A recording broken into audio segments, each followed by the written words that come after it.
네, 오늘이 탄생 100주년입니다.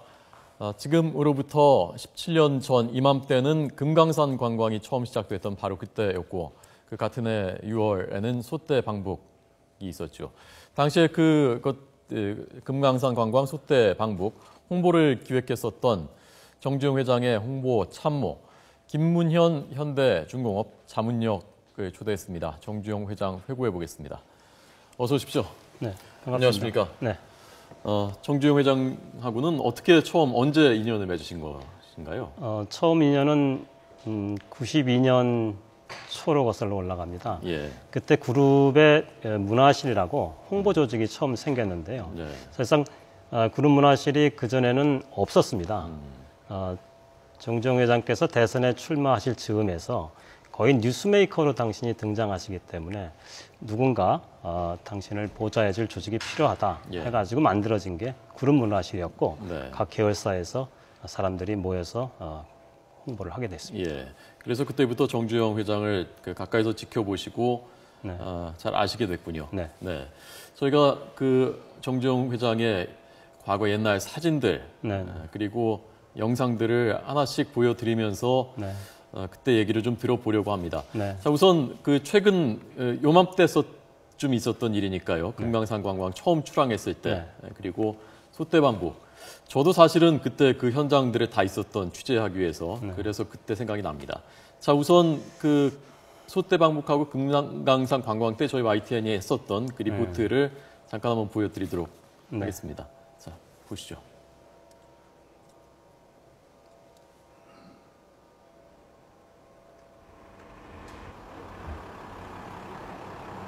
정주영 현대그룹 명예회장이 단차를 선두로 한우 500마리를 나눠 실은 트럭이 뒤따릅니다.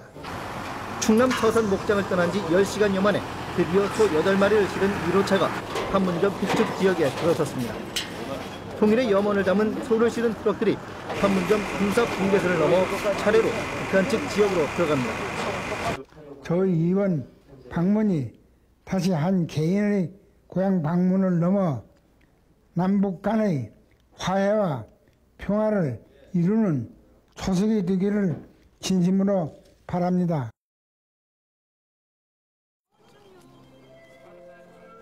금강산 관광선 현대금강호의 출항식에 참석한 정주영 현대그룹 명예회장입니다. 정주영 명예회장의 얼굴에 역사적인 금강산 관광의 물꼬를 트고 처음으로 출항하는 금강산 관광선에 동행하게 되는 기쁨과 자부심이 가득합니다. 동포들 고향길 터놓으니까 기분이 좋습니다. 정주영 명예회장은 4박 5일 동안의 금강산 관광 기간에 관광객들과 함께 유람선의 객실에 묵으면서 금강산 관광을 할 계획입니다. 유람선이 접안을 끝내자 역사적인 금강산 관광을 성사시킨 장본인 정주영 현대그룹 명예회장이 가장 먼저 모습을 드러냈습니다. 갔다 오신 소감이 어떻습니까? 대단히 좋습니다. 회장님 고향을 갔다 오셨습니까? 못 갔다 왔습니다. 현대 측은 1차 관광객들이 대부분 실향민이었던 만큼 이들의 정서를 고려해 정 회장도 고향을 방문하지 않았다고 설명했습니다. 네, 참 당시에 그때 이미 80세가 넘은 고령이었죠. 네, 정 고령이었습니다. 회장께서요. 예. 그때 감회가 참 만감이 교차하셨겠는데요, 정 회장님이. 그렇죠. 그 고향이 북한이셨고 남북 교류의 물꼬를 본인이 트겠다. 마지막 생애 역점 사업으로 사실상 대북 사업을 98년 1월 달에 폭탄 선언을 사실상 하신 거죠. 네, 마지막. 주한 외국인 신년 할애회장에서 사실상 92년도부터 97년도까지는 거의 대선 이후에 칩거 생활을 할 수밖에 없었고, 근데 그 칩거의 기간이 사실상 와신상담의 기간이었다. 저는 그렇게 봅니다. 그리고 98년 1월 달에 전격적으로 운동화 한 켤레가 남는 한이 있어도 내가 대북 사업에 혼신의 힘을 쏟겠다 하고 선언을 하시면서 그해 6월 달에 소떼 방북이 이루어지는 거죠. 그러니까 본인으로서도 이게 내가 마지막으로 남길 수 있는 일이다라고 생각하시고서 밀어붙이신 거군요. 맞습니다. 예.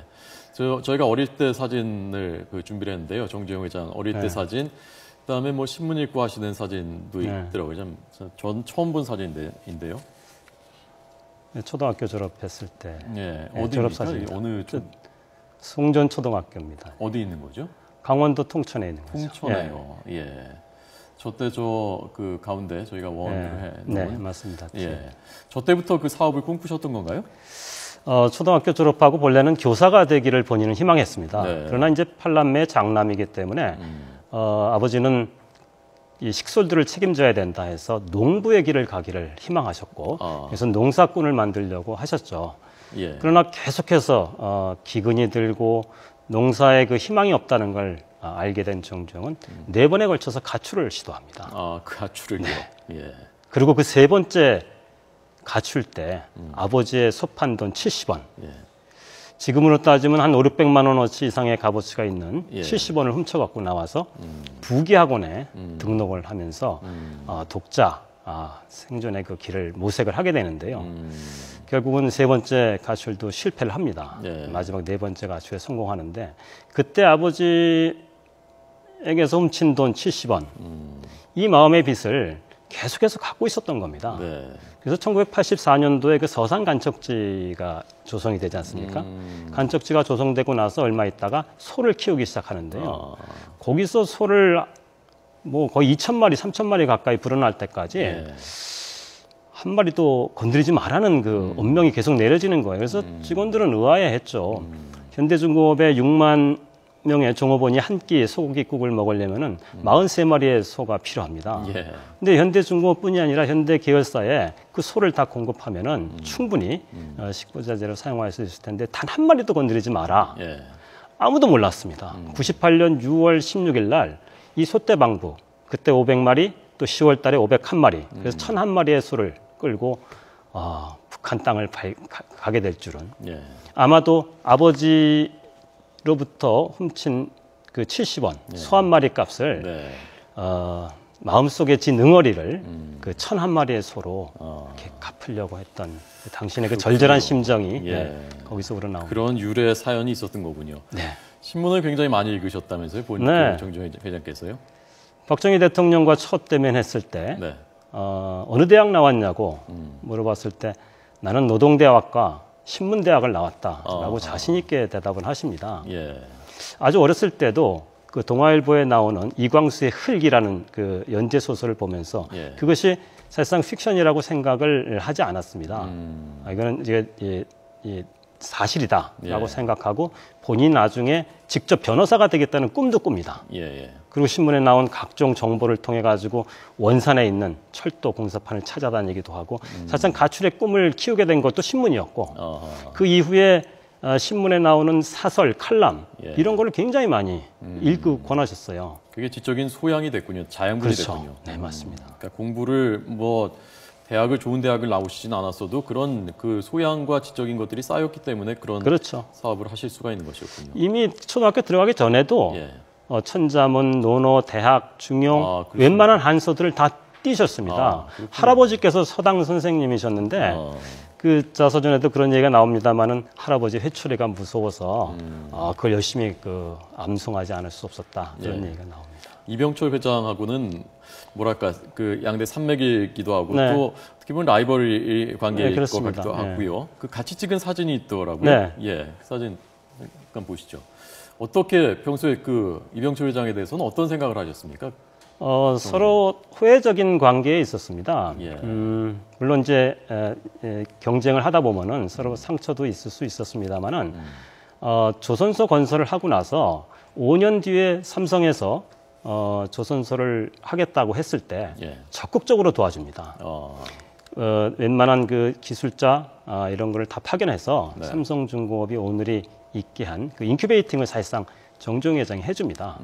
우리나라에 현대중공업 같은 회사가 2개, 3개 정도는 더 있어야 된다. 예. 선발 주자들은 후발 주자들을 위한 이 지원을 해주는 것이 당연하다라고 그렇게 생각을 하셨습니다. 예. 그래도 경쟁의식도 있지는 않았을까요? 많았죠. 뭐라고 좀 기억나시는 언급 없습니까?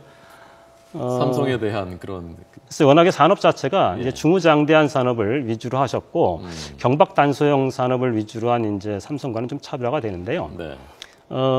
삼성을 능가할 수 있다는 그 생각을 어디서 하셨냐면 전자 현대전자를 사실상은 당신이 반도체를 하겠다라고 생각했을 때 아무도 현대는 예. 전자를 할 수 없다, 반도체를 할 수 없다는 그런 현대 문화가 그렇게 형성되어 있다고 생각을 했는데 예, 예. 그걸 해내십니다.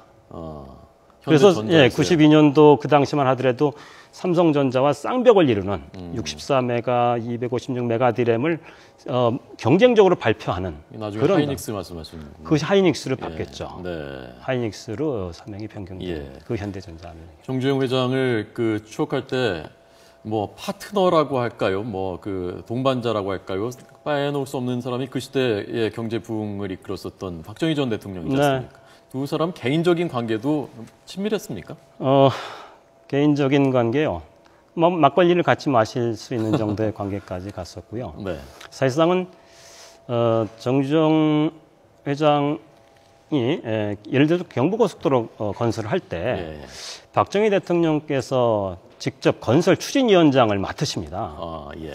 그 국내에 근데 모든 언론과 야당들이 다 반대했어요. 지금 경부고속도로 할 때가 아니다. 예, 예. 다 반대를 했는데 유일하게 경부고속도로를 할 수 있는, 다시 말해 고속도로 건설을 갖고 있었던 회사가 정주영 현대건설밖에 없었습니다. 건설 경험이 있었다고. 건설 경험이 유일하게 있었습니다. 왜냐하면은 예. 1964년도 이미 태국에 우리나라 최초의 해외 건설 진출을 사실상 현대가 합니다. 그렇군요. 그때 당시에 우리나라 산업 여건들이 밖에 나가서 돈을 벌어온다는 그 사실을 알고 방송이 생중계를 했을 정도니까요. 김포공항에 생중계가 팀이 나왔습니다. 예. 그 정도로 이제 처음 태국에 가서 엄청난 고초를 겪으면서 기술을 배워옵니다. 예. 그리고 그러한 기술을 갖고 있는 정주영과 박정희 대통령의 의지가 네. 서로 투합이 돼서 사실상은 경부고속도로가 이루어졌다 네. 이렇게 봅니다. 정주영 회장께서 늘 이게 이 사업이 나라에 도움이 되는 것인지를 생각하라라는 그런 그 애국을 많이 강조를 하셨다고요. 맞습니다. 어떤 비즈니스를 하든지 간에 이것이 국가에 도움이 되는가를 항상 물론 기업은 이윤을 추구하는 게 당연합니다. 이윤을 추구해야 되는데 이윤을 추구하되 이것이 국가에 도움이 되는가를 항상 먼저 생각하라는 거죠. 그 박정희 대통령 시절 정주영 회장이 앞장서고 그렇게 해서 경제가 부흥했지만 그 과정에서 뭐 정경유착도 있었고 특혜를 받은 것도 있었고 그런 것이 아니냐라는 시각에 대해서는 정 회장께서 뭐 생전에 말씀하셨던 정 회장께서도 많이 억울해하셨습니다. 네. 당신이 독자적으로 파일을 받고 우리나라 그 산업에 기초를 다져왔는데 그것이 마치 특혜인 양 이렇게 인식되는 그런 분위기가 싫어서 사실상은 해외로 눈을 돌린 겁니다.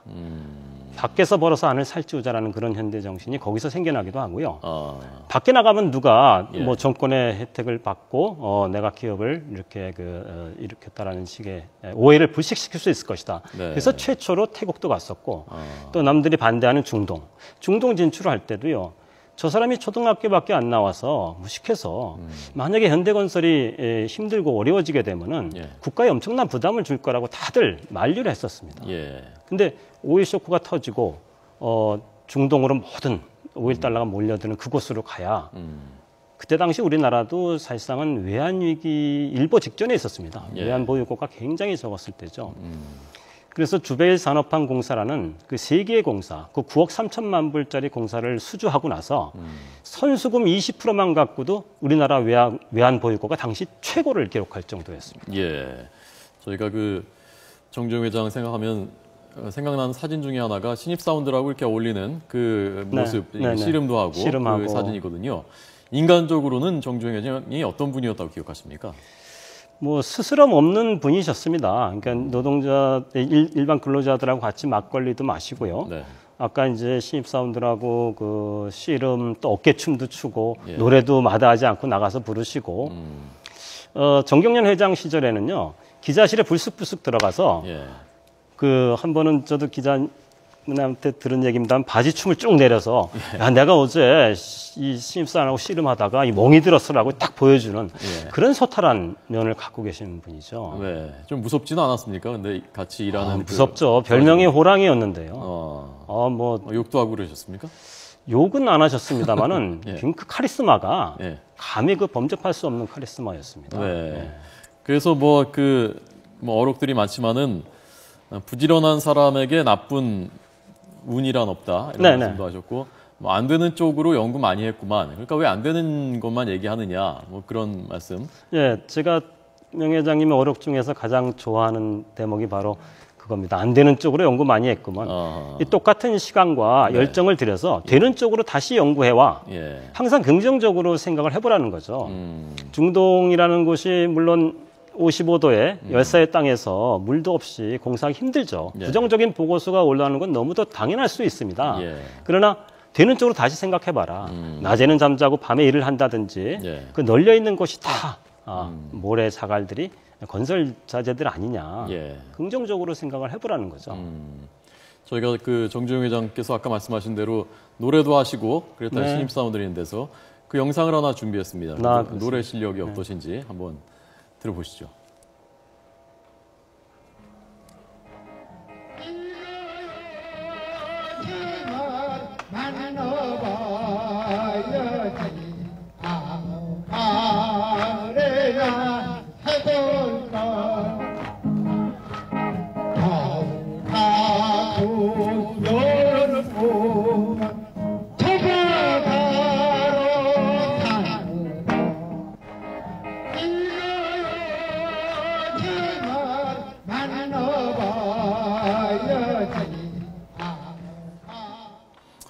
저 노래 윤환기 네. 씨의 노래. 저 노래가 18번이었던 모양이죠? 제일 좋아하셨던 노래 중에 하나죠. 예. 무슨 사연이 노래를요. 예. 신곡이 나오면은 저 노래뿐이 아니라 뭐 쨍하고 해뜰 날이라든지 여러 가지 노래를 좋아하셨는데 예. 신곡이 나오면은 그 노래를 먼저 익히십니다. 네. 예를 들어 서울에서 울산까지 자동차를 타고 가는 동안에 계속 한 가지 노래를 예. 틀어서 거의 완벽하게 2절까지 다 암송을 하십니다. 노래 꽤 잘하시는데요. 네. 그리고 이제 현장에 가서 회식할 때 노래를 부르죠. 그러면은 신곡을 저렇게 소화하는, 다시 말해서 임직원들에게 신선한 자극을 주고자 했던 게 아닌가. 이 따라잡기를 하는 거죠. 계속 신세대 따라잡기를 하시는 그런 예. 모습을 볼 수 있습니다. 예. 팀장님께서는 오랫동안 정주영 회장을 지켜보셨고 또 네. 그 보좌하셨고 지금 이제 책도 쓰셨고요. 정 네, 회장에 제가 대한 책도 정주영은 쓰셨고. 살아있다라는 책을 예. 최근에 썼습니다. 정주영은 살아있다. 예. 그런 입장에서 지금 만약에 정 회장께서 살아 계시다면 이런 말씀은 좀 드리고 싶다라든지 뭐 이런 건 좀 쓴소리를 드리고 싶다든지 그런 게 있으면 마지막으로 좀 부탁드리겠습니다. 항상 긍정의 리더십을 많이 강조하셨습니다. 아까도 얘기했지만. 근데 제가 그런 긍정의 리더십, 어떤 창의가 나오기 위해서는 노마디즘이라고 그럴까요? 노마드 정신이 우리 모두에게 가졌었으면 좋겠다. 예. 농경 민족들은 정착을 해서 이렇게 생활을 꾸려나가는데 노마드라는 이 유목 민족들은 예. 끊임없이 새로운 목초지를 쫓아다니는데 이거는 우리의 정신 세계를 강조한 겁니다. 예. 생각을 한 곳에 머물러 있게 하지 말고 끊임없이 새로운 생각을 찾아서 변화와 혁신을 받아들이고 예. 기업이 신제품을 생산해내지 않으면요, 기업은 결국 도태된다는 거죠. 예. 우리가 성공에 안주할 때 바로 실패의 뿌리가 생긴다라는 그 얘기하고 일맥상통하는 겁니다. 예. 인간의 창의성과 능력은 무한하다. 무한하다. 예. 그리고 치열하게 고민한 사람이 결국 답을 내는 법이다. 네. 그런 것들. 정주영 회장의 생애에 빛도 있었고 어둠도 있었죠. 명과 모든 사람의 인생에 그런 것 아니겠습니까? 그러나 지금 정주영 회장의 탄생 100년을 맞아서 우리가 지금 생각해 봐야 될, 우리에게 교훈이 되는 그런 부분이 바로 이런 것들, 그리고 나라에 도움이 되는 일인가를 생각하라라는 그런 정신이 아닌가 싶습니다. 오늘 정주영 회장을 회고해 주신 김문현 현대중공업 자문위원이었습니다. 오늘 말씀 고맙습니다. 잘 들었습니다. 감사합니다.